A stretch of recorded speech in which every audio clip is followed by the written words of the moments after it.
What's up, guys? I'm back. So, usually for NXT, when it airs Tuesday night, I usually record and upload it Wednesday morning, but I'm actually recording it Tuesday night this time just because it's a long week of wrestling.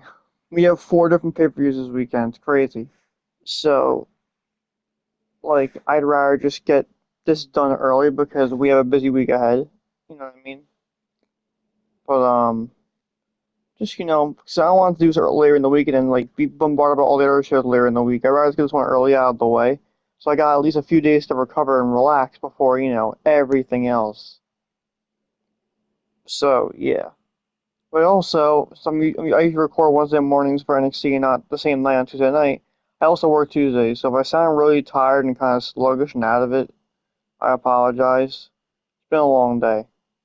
I know I sound tired already, so I apologize.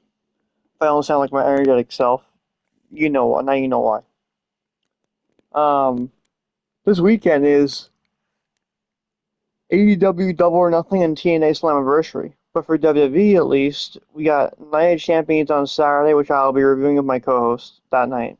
And then next night, Sunday, we have NXT Great American Bash, which I'll be reviewing solo, like I do the NXT. You know how I review the NXT weekly show solo.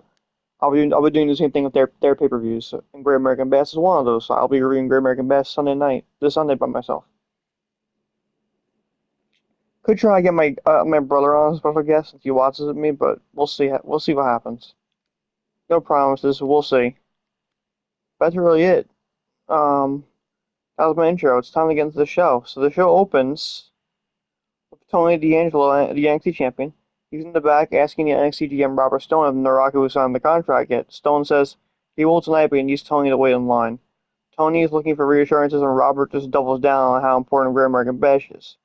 And Aaron Rook, the Evolve Men's champion, comes past, and Tony D comes. He says, he sees what he's been doing with Evolve, and he wishes him luck. And Rook just thanks, and from one champion to another. And yeah, that's it. Vic Joseph introduces Wade Barrett as his commentary person. I don't know what's going on with Booker T.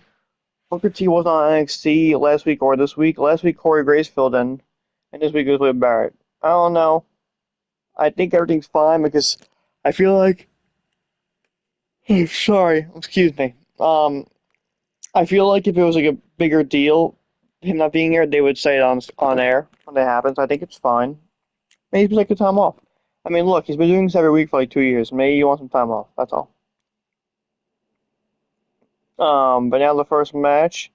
The first match, I actually don't have Aaron Rook downloaded yet, so I'm not gonna spectate yet. Sorry.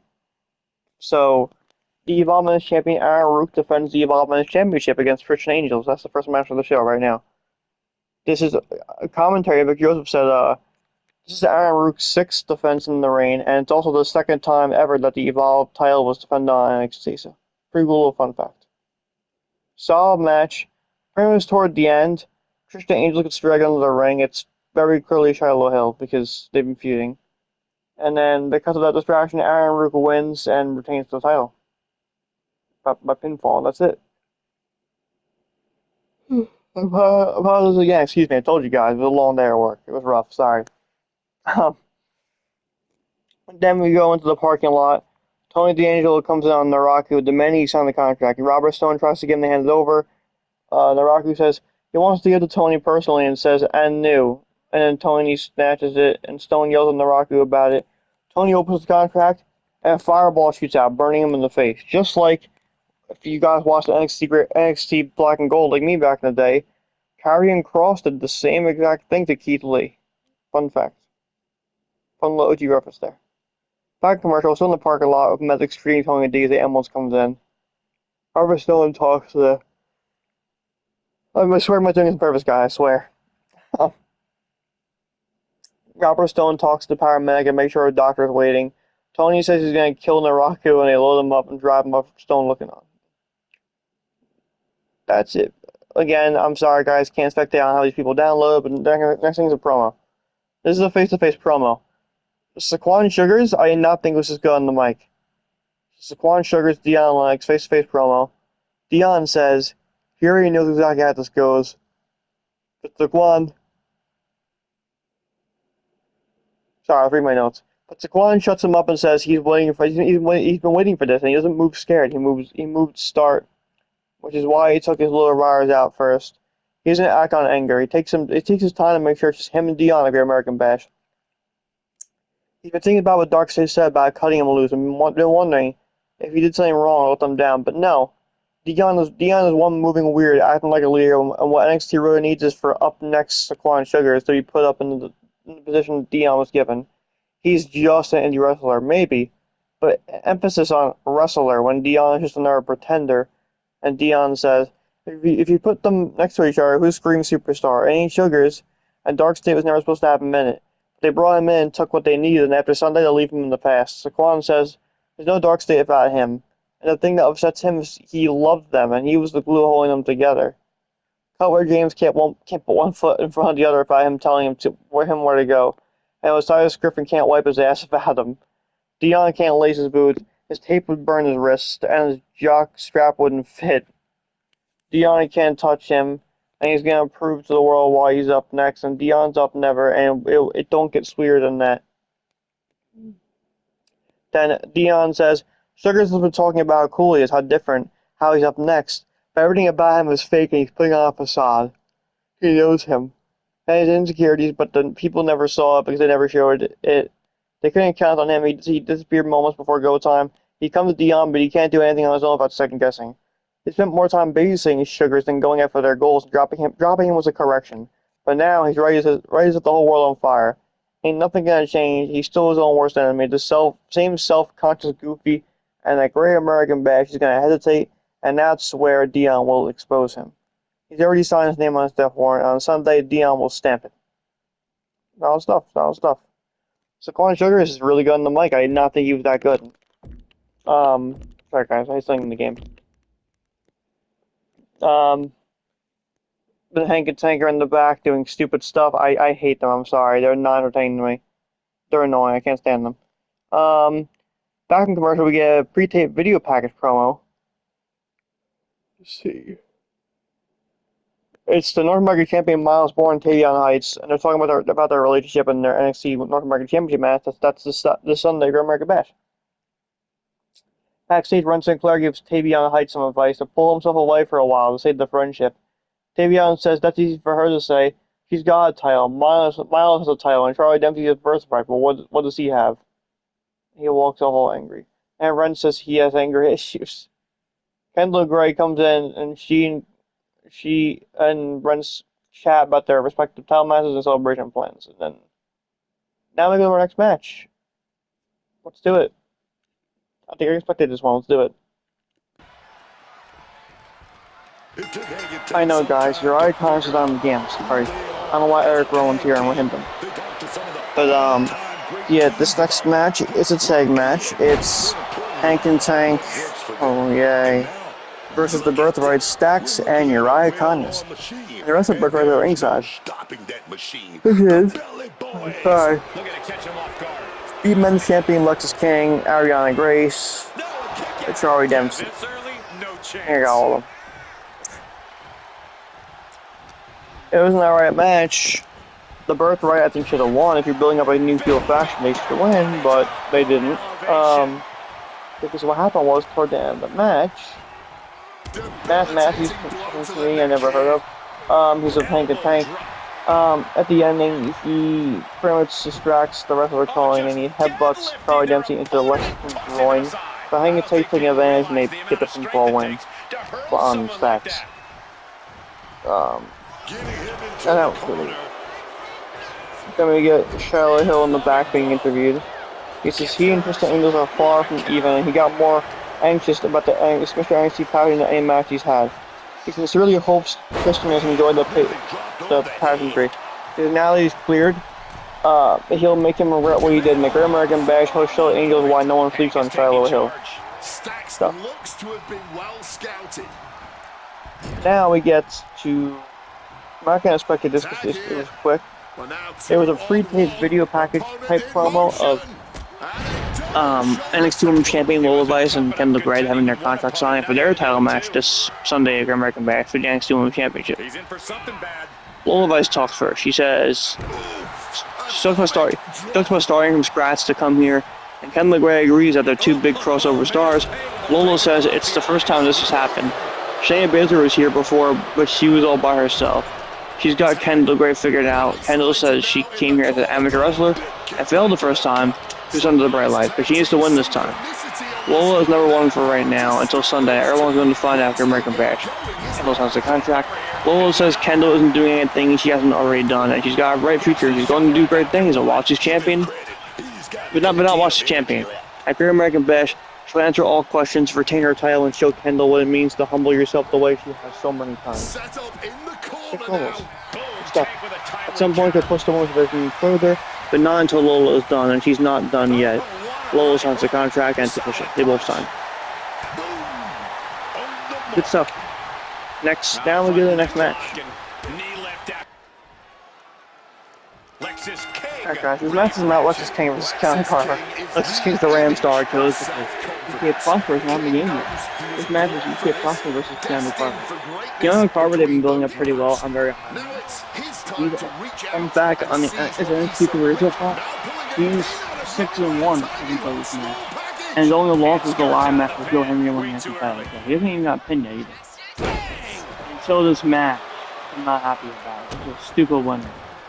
Toward the end of the match, UK Prosper won by a roll-up. Stupid. Post-match, Keanu Carver beat him up though and powerbomb him from the tree. Then we get a pre-tape video from Uriah. He's putting a promo about the similarities between her and Impact. Being stuck in Soul Rook and Izzi Dean's style. But he berates Tatum for interfering in her match last week. She claims she's addicted to pain and giving her a rematch so she could beat her again, then Tatum will revel in that pain forever. No. After Albert Stone's yelling at Naraku backstage saying he should suspend him for blowing the phone against him. Naraku says he can't do that, but then you won't have to tell him after Great American Bash. True. Then Keanu Carver comes in and says he's walking through everybody until he gets his title match. You get Prosper with the first week, your own beat away. Now's his chance. And then we go to next match, which I believe I can spectate. Let's do it. Never mind, guys. I apologize. I'm sorry. Becky Lynch is the Rams star. So Arianna Grace is not in this game. I thought she was. But also I forgot to make the speed format for this match. Speed matches. It's not 5 minutes. Sorry. But yeah, this has been built up since last week. This is the Speed Women's Championship No Longer Contender tournament finals match. So it's No Longer Contender match pretty much. It's the Culling's Izzi Dane with the rest of the Culling ringside, Christy Vance versus the BirthRight's Arianna Grace, the rest of the BirthRight side, like King, Carver, Uriah, Connor, Stacks, all 4 of them. The match was fun. It was in 5 minutes, and Arianna Grace won because Sean Spears was trying to help Izzi Dane back, only distract her. So Arianna Grace. What's really helped Dame's rise through the ranks is her ruthless edge. And Dame doesn't hold back once that bell rings. Pretty much, yeah.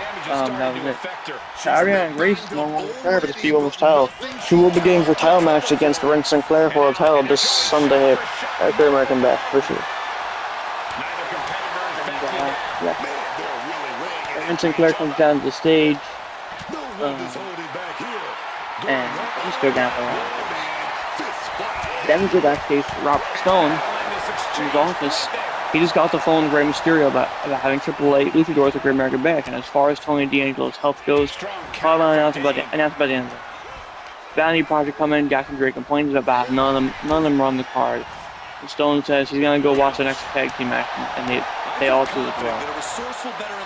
Back in commercial, we get that NXT Origins video pack for Lockwood that we saw on SmackDown. And the key Alliance and Carmen Petrovic are backstage. When Gator Parker comes in, they make fun of her for losing to Natty. OTM come in, they try to get her a pep talk for Storm's Law. It was cool seeing the original OTM reunited though. Nishiyama Price says he saw Brock O'Neill with AAA as part of the new faction, and Bronco tells him he's doing his own thing down there, and Price seems to be down with it. At least they're not teaching cheating pension. I like it, he's okay. Next match, I don't have these 2 stars downloads, so I'm just gonna talk it and I'll spectate. I apologize again, guys. Dorian, it was quick anyway. Dorian Von Dux and Sean Legacy versus the Sean Spears Nico Vance with Izzi in ringside. And pretty much at the end of the match, Sean Spears got pinned by Dorian Von Dux. They basically just been making Sean Spears a loser the whole night. He's the breakup, which is exactly what happened. After this match, Nico Vance attacked Sean Spears. Him and Izzi officially betrayed Sean Spears and they put him through the announce table. That was that. Now, next up, we get commentary hyping up the Great American Bash, the full card. Let me tell you, let me get through the card for you guys. This is like a big card. Yeah, I guess because it's the first ever CW pay-per-view for NXT.